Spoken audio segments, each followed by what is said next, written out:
Hello everyone, ఇవాళ మన వీడియోలో లోపల జ్యూసీగా బయట సాఫ్ట్గా నెల రోజులైన నిలవ ఉండే రవ్వ లడ్డు ఎలా తయారు చేయాలో చూద్దామా. ముందుగా దానికి కావాల్సిన పదార్థాలు: ఒక కప్పుడు బొంబాయి రవ్వ, అలాగే ముప్పావు కప్పు పంచదార, అలాగే కప్పుడు కొబ్బరి అండ్ కాజు, బాదం, కిస్మిస్, కొంచెం ఇలాచీ పౌడర్ తీసి పక్కన పెట్టుకోవాలి. ప్రాసెస్లోకి వెళ్దామా.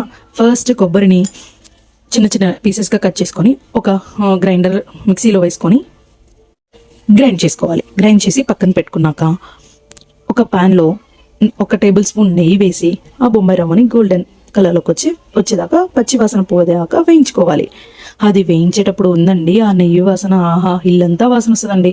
అది వేగాక కొబ్బరి కూడా వేసి బాగా వేయించుకోవాలి. పచ్చి వాసన పోయేదాకా వేయించుకోవాలి. వేయించుకున్నాక తీసి పక్కన పెట్టుకోవాలి. అలాగే వేరే ప్యాన్లో మనం ముప్పావు కప్పు పంచదార వేసుకొని ఒక చిన్న గ్లాస్లో వాటర్ పోసుకొని తీగ పాకం వచ్చేదాకా కలుపుకోవాలి. పంచదార కగిలికి తీగ పాకం వచ్చాక మనం ముందుగా వేయించుకున్న బొంబాయి రవ్వ కూడా వేసి మొత్తం కలుపుకోవాలి.